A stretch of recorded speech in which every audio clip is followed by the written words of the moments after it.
So, it's Tuesday, and I'm Eris, and it's time for another Tipsy Tuesday. Rebecca, you gonna get it in on the floor? Tipsy Tuesday. We are going to drop knowledge today, and when I say we, me and these young ladies right here on all things around home ownership.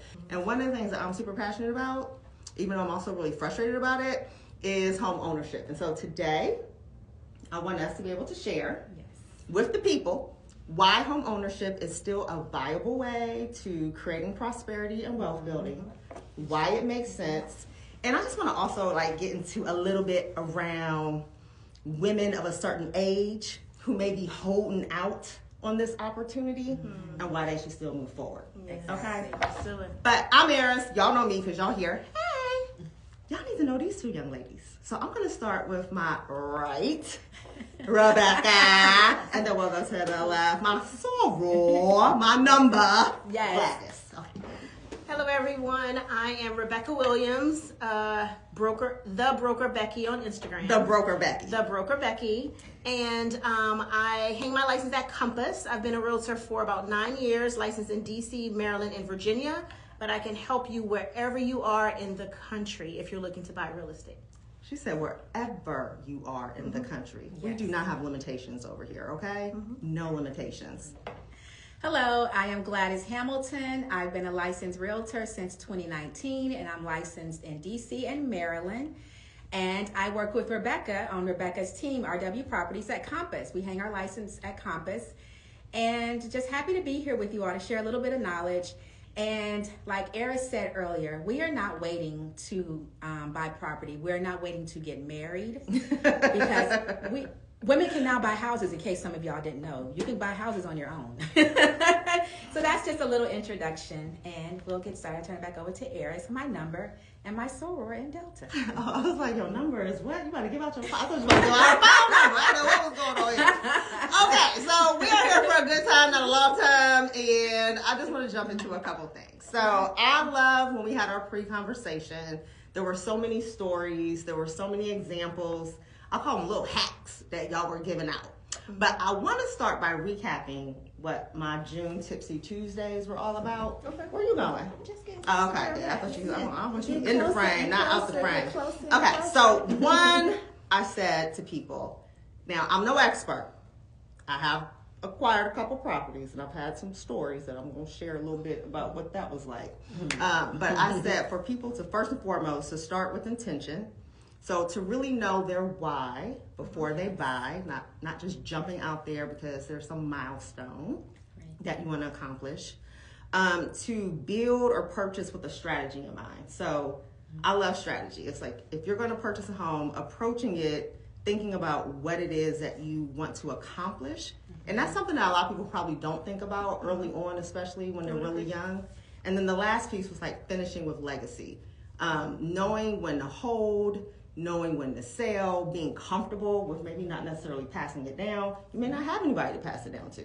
There's other ways to leverage that real estate to do other things that life throws at you. So, with that, I'm going to open the floor to you young ladies to just jump in there around some of those strategies, some of these stories. What do you got? Okay, I'll start with, I always tell people, in the 6 years I've been a realtor, I have a client that stands out to me as one of my, a good relationship. He, 2-3 years ago, I believe, he wanted us to help him find an apartment to rent. And we do rentals. Realtors will help you find a rental property. Sometimes we don't do that so much because we want you to buy, as you know, this is the intent of this IG Live. We want you to purchase a home. However, he had just moved to the area. He was newly in the military or had been in the military for a few years. So I took him out to look at rentals. He ended up just going to an apartment building and getting an apartment in one of those high rises in downtown DC. Well, the next year, his lease was ending, and he wanted me to help him look for another apartment. And I told myself, I could, but I said, hey, have you ever thought about purchasing a home? He honestly didn't think he could afford to purchase a home. He made a good salary. And when I say good salary, you know, 6 figures, a little above 6 figures for his age. It was good for him here in DC. And he just honestly thought he couldn't afford a home. And I get it. DC is very pricey. The cost of living here is expensive. And so he got approved by a lender, got pre-approved, and he got pre-approved for a good amount of money. I want to say like maybe $400,000, $500,000. So he could get something in DC, Maryland, even Virginia with that amount of money. And so we went out looking, and he told me, and what I always do also, before I take clients out to look at properties, I ask them 3 things. Where would you like to live? You know, how many bedrooms, how many baths? And, you know, their must-haves, like non-negotiables. Like if it doesn't have this, I don't want to see it. The things that could be negotiated, and then what you don't want at all. If it has this, I don't want it. So anyway, we did that. And then later he tells me, I don't really like DC. And I'm like, I showed you all these houses and stuff in DC. And he wanted Baltimore. And we not going. DC and Baltimore is different. Okay. Yeah, we're not going to do that.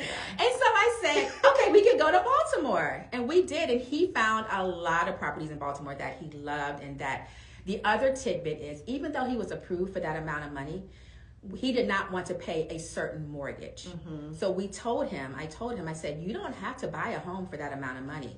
You can buy a home based on what you want your budget to be for your mortgage. And that's exactly what he did. He didn't buy a $500,000 home in Baltimore. He bought something that was going to be okay with his personal budget. He did not want his mortgage to be more than a certain amount. And that's what he bought. And he made a year in that place this past fall. And I'm so happy for him. I mean, it wasn't the easiest transaction to get through, but it was very, very meaningful. Very, very meaningful. And we were so happy. I was so happy that I was able to help him, because he would have been trying to stay in another apartment. But now he's a homeowner. I love that. The fact that he wasn't, when you got him to not focus on the amount of the value or the cost of the house, but to think about the monthly payment. And yes, I think so often that's very important. We were like, oh, I got approved for $700,000. That seems out of, my reach, but not understanding what that monthly mortgage can be and how you actually get to that mortgage that you want to achieve. Yes. Yeah. Yes. So, what you got? What you thinking? I have sold homes at all price points. I've sold $1 million homes. I've sold homes for $200,000. My most rewarding experience was helping a woman who told me that no one in her family ever owned a home. They were all on, they lived in the housing projects. They were all on Section 8, that sort of thing. And she had a Section 8 voucher. She had been renting this place at the time for 11 years using her Section 8 voucher, and she wanted to buy a home. So her credit was in the tank. It was a lot of education, but we got her educated. We told her what to do with her credit. She did every single thing. And in about 2.5 years, she was pre-approved to buy a house. And so I started taking her out to look at homes, but nothing worked for her because she kept saying, the house I live in this, the house I live in that. Well, she had beautified this house that she had been living in for 11 years. And so it got to the point where I said, well, girl, just ask your landlords if they would sell the house to you since you love it so much. That's right. And they did. Not only did they sell that house to her, but they paid all of her closing costs. And this woman, who's in her late 40s, is the first person in her entire family that's ever owned a home. Oh my goodness. And she didn't think it was possible because she was on Section 8. But even someone on Section 8 can buy a home. And so that's my most rewarding home selling story. And it's not, Rebecca and I, we can make your dreams come true. We can make your dreams come true. They are magical. Yes. Magical. That was fairy dust. Fairy dust. Realtor dust. So, yeah. The rainbows and unicorns. So, yeah, I think it all starts with mindset. First you have to, like Erin said, you have to know what's your end goal? What's the whole purpose for you wanting to buy a house, right? Some people don't believe it's possible. It is absolutely possible. Yeah. And when you rent something, we have to keep in mind, there is no equity there. There's nothing that you can ever pull from. We've been in our houses for a while. Oh, yeah, we all talked about, we're celebrating 20 years. Yeah. Each of us. Yeah, 20 right. years. 20 years. When you own something after 20 I years. purchased at 4. I was 4. I'm sorry. Hopefully you'll have some equity that you can pull out of the house to do some different things. If you're just renting, you don't have anything you can pull from. Yeah. My mom bought her first house at 28 years old. And when she paid that house off, but when I went to buy my house, she was able to take money out of her house and loan to me so I can have enough for my down payment. If she had been renting all of those years, she would not have had any money to help me. So when you own something, you can take from that. You have something you can sell, you have something you can pull from, but renting, you have nothing. Yeah, I also love the story you shared about how you all were able to leverage your mom's home for this kind of, you know, the latter seasons, the seasons in our lives. And I think so much. I have one child, and I know she loves me dearly, but I'm always thinking about, will I be a burden on this girl? You know, what is it that I need to do to be responsible to make sure I have diversified income coming in or access to revenue and money? And I think through home ownership, I know through home ownership, if done correctly and wisely, that can absolutely support me in my retirement and kind of my later years in life, right? Yeah, absolutely. My mom, like I said, she bought her house at 28. She retired. She had savings. She had all the things. Yeah. But when she needed help in assisted living and that sort of thing, there was just not enough money for all of that. Yeah. We still had that house. I was able to sell that house and use the money from the sale of that house to pay for her expenses when she got into her 80s. If she didn't have a house, I mean, what was I going to do to try to take care of her? That's right. So there are different ways to think about home ownership. It's not just buying a house. It's like, what can you do with this asset that you're buying? It's an asset. It's an asset. And if you think about a lot of the people who are billionaires, millionaires, real estate is part of their portfolio. Rebecca is a hotel broker. Yeah, I want to she's a hotel broker, and so that's another form of, that's another part of real estate, owning commercial properties and things of that nature, or even investing in those type of properties. And you were talking about the dividends, when the quarterly dividends that come out, and you get paid for that, when you're an investor. So even if you don't want to live in a house that you own, buy an investment property and rent it out. Now, some people don't want to be property managers. However, you can hire a property management company. You can get someone else to do it for you so that you won't have to be burdened with that unless you absolutely want to. Because, of course, it's your investment, your asset. You don't want anyone to damage it or anything like that. But you don't also want to be stressed out about it. Those calls in the middle of the night when a pipe bursts or things of that nature, a flood happens in the basement. Yeah. So I want to get into that part because just this weekend, I had to get my ducts clean, and I'm like, oh, there go my ducts. And then I found out recently I'm going to have to replace my air conditioner. And I'm like, oh, great, that's a good $13,000 I'm about to spend. And there's just all these ongoing costs. And I think that that's often something that makes a lot of people feel intimidated. It makes them not want to, jump in. So what are some tools, some tips, some recommendations that you have for people who may be hesitant about those ongoing costs? And then also, what should people really be thinking about? Because it's not just about, I closed today and now I have this mortgage of $2,800 or $4,000 a month. There's things that they got to consider for the long haul. Absolutely. So there's something that as a homeowner you can get. It's called a home warranty. And this warranty typically costs about $500 or $600.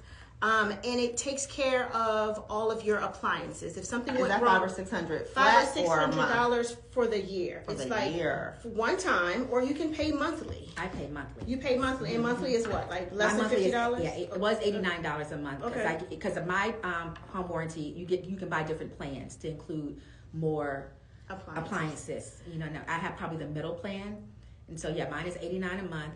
But I'll let you finish, and then I'll talk about my home warranty issues that having that company was very good for me. So a home warranty costs about $500 or $600. You can pay monthly. There are plans as low as $40 or $60 up to $80 or $100 a month. And if something goes wrong with any of your major appliances, any plumbing, anything with your roof, you call the home warranty company. You have to pay a fee like $79, $89, and they'll come out and they'll fix it. And if it can't be fixed, they'll replace it.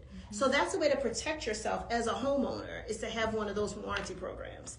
And so I had to have my HVAC replaced. Thank goodness I had a home warranty because they paid for a whole new system. I didn't have to come out of pocket with $12,000. Okay, so tip number one. Well, there's been many tips dropped, but this real clear tip. If you're going to purchase a home, purchase a home warranty. I will be putting that into action. Thank you very much. Thank you very much. Yeah, and the same with me. I just got a home warranty maybe 2-3 years ago, and remember, I've had my condo since 2005, so 20 years now, or 20 and a half years now. And so my HVAC went out. My heat, I was toting around a little heater, electric heater in my condo, like from room to room, and bundled up like I was outside because my heat went out. But I mean, I did have to come out of pocket for some money. Well, the first one was to report the issue, so that was a $95 copay. And then when they figured out what was wrong, because long story short, carbon monoxide started seeping through, and it was seeping into my condo. Oh my goodness. And so that was very, very dangerous. And so they realized what was going on. They said, hey, something is broken or cracked. We're going to have to replace your whole system. I would have had to come out of pocket $5,000 because, remind you, I live in a condo, so a small, not a home, a single family home. I only had to come out of, I shouldn't say only because it's based on what you have, what you can afford, but I came out of pocket $790. But I was blessed to have that because I really, if I had to come out of pocket $5,000, that would have been tough for me at that time. And so I was so glad I had that home warranty policy. It comes in handy. I mean, just think of it like when you're living in an apartment and you're renting it, the home warranty is like the landlord, the supervisor, the super. When people say, oh, the super needs to come up and fix this, that the home warranty is that person for you as a homeowner. Mm-hmm. I love that. You also have some little, we don't have to share to the public, but you have some little hacks for how you could really leverage home warranty. If you want to know some of those hacks. Yeah, Rebecca had that. Yes. I was saying Rebecca. Contact us personally. DM us. We have some real tips to help you maneuver how to get home warranty. I'ma just say, sometimes you don't have that $500 or $600 to get a warranty, and it might be kind of rough to pay month to month. But there's a way that you can just call us. I'll help you. Right. Yeah, DM us. I forgot. Oh, my they say when there's a will, there's a way. There's my IG handle. Yes, my IG handle is Realtor Gladys DMV. So, that's right. And Rebecca's is the broker Becky. So just DM us and we'll let you in on those tips. Let you in on that little secret that we don't want to put out to the world. All right. They're not paying us. Okay, so a couple other things where we get ready to wrap up. I hear so often that people think home ownership is no longer attainable. A lot of people, particularly here in this like mid-Atlantic, East Coast, and even like the West Coast, that not only is it unattainable, that it just may not even make sense anymore to be a homeowner. Yes. What do we tell people with regards to those thoughts that they're starting to feel? And then, like, what can they do to really make it happen? Like, are there programs? Is there a certain leadway for saving and putting down money? Just, I want to talk about that. You know, I think, again, it starts with mindset. I'm not in the business to convince anyone of like what they should do, right? That's right. But if you want to own a home, we can definitely help you make it possible because there are programs. I just got an email recently about a program where you only have to put 1% down. So if you bought a $500,000 property, 1% is $500. Got $500. Yes. A 1% down program. I got my first home for 0% down, but that was 20 years ago. It was a different world. And so the days of having people think you have to put down, what was it, 20%? 20%. And you can if you have it, because that will make your loan less. It really will. But you don't have to do that. There are first-time home buyer programs. Every state in the nation has a home owner, a program for first-time home buyers or any home buyer to help you if you're a resident of that state. And they're also for a lot of them are just for people who are actually going to live in the property. So not too much for investment properties, but there are some. We just have to look for them. But definitely, there's a program out there for anybody. And as regarding saving, just set money aside. Make it a goal. Start from the end and say, I want to start looking for a home January 2026. So now start saving a little bit of money. So you'll have something that you can put in along with whatever the program gives you, and you're going to be set. Because when you start looking for a home, you may find something within a month. Then get an executed contract. And it takes approximately a month, 30 days to close on a home. So by March of next year, you'll be in your home or something like that. You know, that's just a generous timeline. I also enjoy or value hearing from both of you, and I think this is something else for people to keep in mind. Maybe for a first home, or even as they're thinking about their next home, like it may not necessarily be your forever home. And so even like the story you were telling about the young lady, and I'm guilty of that. It's like I've looked a few times. I'm just like, nope. Not thinking, you know, Eric, you might only be here 5, 6, 7, 8 years, and that's okay. You may not get every single thing you want. Or I may have a champagne taste on a beer budget, you know, and I might need to reconsider the neighborhood or the community in which I'm looking to go, or even the kind of home that I want to purchase, right? Yeah, it doesn't have to be your forever home. The way people build wealth, they'll buy one place, and when they're ready to upgrade, they rent that out. They don't sell it, they rent it out, and they take equity from that home because they have something they can pull. They rent it out, and they use that equity to buy the next house. And they do the same thing over and over again. Yeah. So it doesn't have to be your forever home. But the thing that I think about, we've been in our home for 20 years. You know? What's his name? Warren Buffett lives in the same house that he bought in the 70s. So does, I know somebody who's a billionaire that live in the same house. In the same house. Yeah. Wealthy folks usually don't drive the most fanciest cars. They're living in the same house, that sort of thing. And you can do that with real estate, and we would love to help you. So DM us, the broker Becky, Realtor Gladys, DMV. And they're going to help y'all become billionaires we'll too. help you. If that's interesting. And I think that a good conversation is it a good time to buy? We can talk about that. Yeah. Does it make sense to buy? We can definitely talk about that. So I know we don't have a lot of time, but we're here for all the questions, all the tips. I love it. So drop them in the, you know, let us know. It's hard to. Yeah. I don't want to get distracted. Okay. Yeah, You listen. know? Okay. We can have So a we do have one question. Do we have one Yeah, question? from Lady T 920. Thank you for watching. Hi, Lady T 920. What are things you should think about when considering purchasing investment property? You know, I would love to have a consultation with you and talk to you about that. It can be on the phone, in person, via Zoom. Yeah, we can definitely talk about that. And it could be investment properties, or you can invest in other things. Right now, there's a deal right now where you can invest in a hotel in the Dominican, and the minimum investment is $5,000. $5,000. I love that. I always tell people though, I mean, I work in commercial real estate, and we represent publicly traded commercial real estate companies, REITs. And I love when I hear folks say to me, I want to be a developer, or I want to invest in, real estate. And one of the things I'm like, okay, well, do you know anything about the business? Yeah. And not that you have to know anything about the and I'm not talking about like where you're raising capital and people are investing in a deal, but these are folks who feel like sometimes they want to be hands-on with it. They want to flip a property, they want to get an 8-unit building, they want to do all the things. And sometimes, Lady T, you might want to also just look at the experts who do the work. And so that's not to discourage you from investing yourself in opportunities that, our lovely Rebecca could present. But there's also opportunities to invest in stock on commercial real estate companies who own, manage, and operate commercial real estate day in and day out and make billions of dollars doing it. And we talked about those dividends that get dispersed to shareholders. That's another option. So again, I think if you DM any of us, we're happy to talk more about it and get you on the right path. But there's lots to consider because, it's a business and it's a risk. It is. It is always a risk anytime you're thinking about investing. And there's so many different things. It's not just buy or rental. You can invest in REITs. You can invest in hotels. Yes. You can invest in so many different things. And there are turnkey investment properties that have property management already established, that have insurance already in place. There's lots of different ways to invest instead of you managing tenants and toilets. I don't manage tenants and toilets. That's right. I don't want to manage tenants and toilets. What is turnkey? So turnkey is not like, turnkey move in, ready to move in.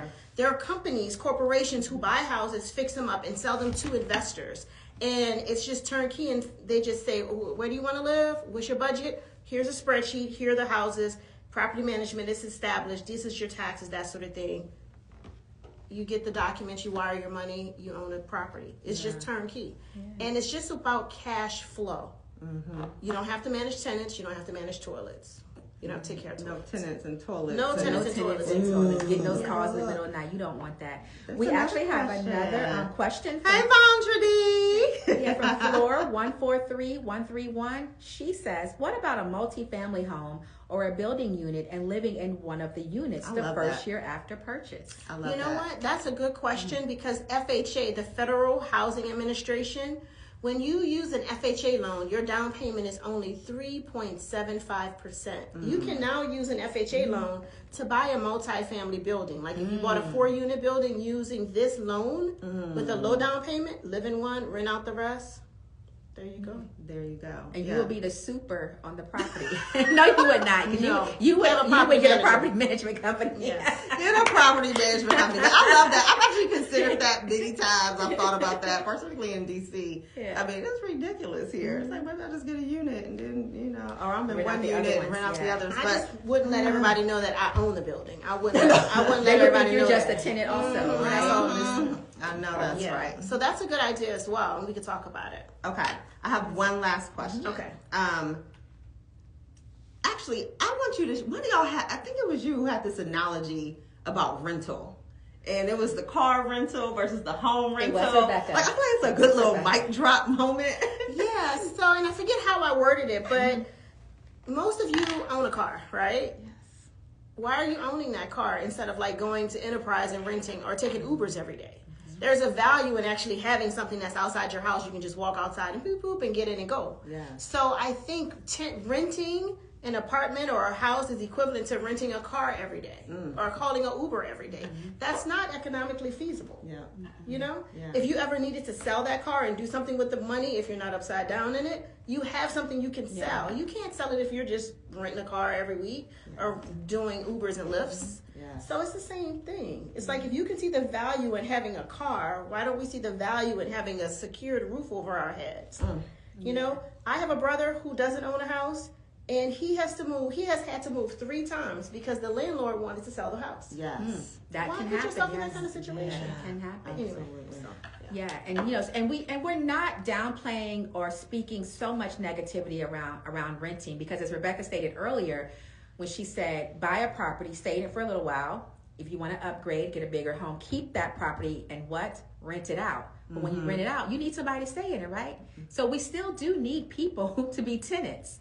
But those tenants can also be homeowners. They may just say, I got a house over here in my home state, say Mississippi. Yes. I'm living in D.C. I'm a rent while I'm here in D.C. and I own these 3 homes in Mississippi, Louisiana, Ohio. They still may be homeowners. Shout out Ohio, my home Yeah, state. see? And I'm Mississippi and she's Louisiana. Oh, look at that. Yeah. And it's still economically affordable to purchase in Ohio. In those states, indeed, yes.